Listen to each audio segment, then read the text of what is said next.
Удивило в первую очередь, что когда мы задали вопрос, на что должна быть в первую очередь направлена молодежная политика, респонденты с большим отрывом, больше 60%, выбрали пункт духовно-нравственное воспитание.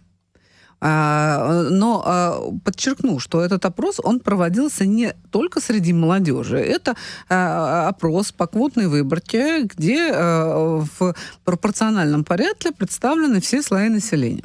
Но вот тут мы имеем некий общественный консенсус, что духовно-нравственное воспитание — это основное.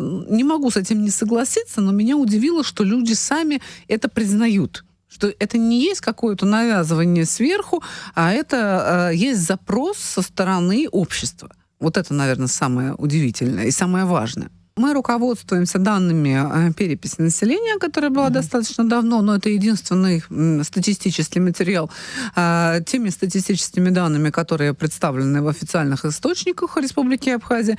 И на этом основании формируется выборка, где пропорционально составу населения представлены мужчины, женщины, представители разных возрастов, чтобы наше исследование было репрезентативным.